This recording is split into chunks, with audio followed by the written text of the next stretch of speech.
It is Pete Prisco's spinning top of the week. And this week it is topsa, I believe you said? Yeah, it was going to be a couple tops, and then it became multiple tops. It was the Rams. I felt bad. Look, Matt Stafford's played. Except who on the Rams? Except Andrew Whitworth. Okay. Don't come after me. So what are you when you're not like a spinning top? Him. Is there like another name? Huh? We have spinning tops. Yeah, but like There's like the when four you like tops. someone. It's the spinning tops. Whitworth played actually pretty good football, but the rest of that offensive line was awful against the Niners. And Matt Stafford's not playing good football. But this isn't helping him any. The Niners just dominated from start to finish. I mean, that's the right tackle, Havenstein. Look at that. I mean, it's just awful. And then the whole game, they spent the day in the backfield. Now, this is a good player. This is Armstead, who's a really good player. We have 3 sacks in this game. Look at this guards and center. Look at Edwards is the left guard, Corbett's the right guard, and Allen's the center. They're just getting overmatched in the middle of that line. And this is going to be a problem for them going forward. I really do. And every play, look at this, right around them. I mean, this just can't happen. It's consistently going around them, play in and play out. And so we point to Matt Stafford not playing very well. I don't care who you are as a quarterback. It's going to be hard to play with that inside pressure coming at you. Well, and what you're going to see teams do to the Rams is right there. You're going to try to get all one-on-ones up front. You're going to see a lot of pick stunts where they're going to wrap Fred Warner around here, and now he becomes a free rusher because the interior offensive line is having a hard time passing guys off. They're getting on different levels. They're allowing penetration. They're losing at the initial point of attack, and that's just something you can't do. Now, granted, Eric Armstead's one of the best in the game, as is Nick Bosa, and so it's always going to be a tough challenge. But that's one of the challenges I think you're going to see for the Rams moving forward is everyone's going to try to give them versions of 5-man fronts. So 4 down and maybe a Mike linebacker or Will linebacker walked up in the line of scrimmage to force those guys to have to at least initially be one-on-one, and that's a struggle. And Sean McVay's got to come up with some way of countering that.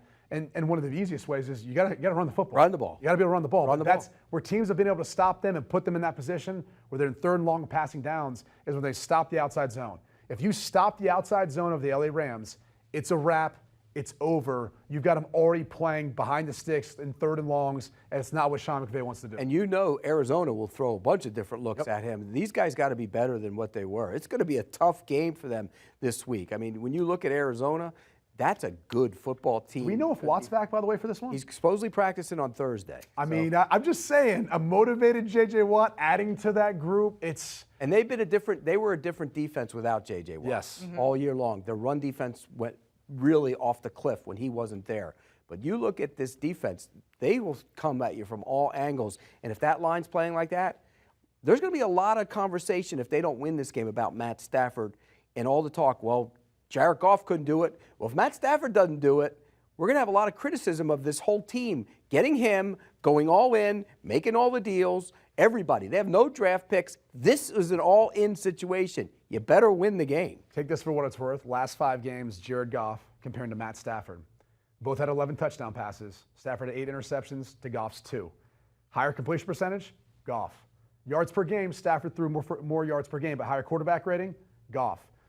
Goff played better down the stretch with less around him on a bad team than Stafford did at this point in time. So to your point, he's got to pick it up. But this is an instance where I think outside of the Cardinals just playing bad at home, I like the Cardinals here. I'm laying the 4 points. I don't feel great about that number. I never do. But this is one where I think it's a bad matchup with Kyler Murray's mobility. I think they've played long enough, too, without DeAndre Hopkins to be able to have a sense of how the passing game is going to be able to get someone open or make enough big plays. So I'll lay the 4 points with the Cardinals here. You're taking the 4. I'm taking the 4, excuse me. I'm on the other side, sorry. Yeah. I mean, if you want to give the 4, we'll put that down on your thing if you want to. That's an 8-point differential. We'll let you do that. But no, I'm saying they've been bad at home, good on the road. They've been bad down the stretch, too. They haven't played that well either. No. So I think it's going to be a lower scoring game. I think the 2 defenses are going to take over in this game. Normally we'd say Cardinals and Rams. You'd say, oh, the offenses are going to really explode. I don't think they're going to. I think this is going to be a lower scoring game. And I'm with Brady. I'm taking the 4. Would it shock me to see the Cardinals win the game? Absolutely not. So I'm going to take the 4 points. I think the under is a good play here. Yeah, absolutely. So, look, again, should be a close game, low scoring game. I'll take the 4 points. Yep.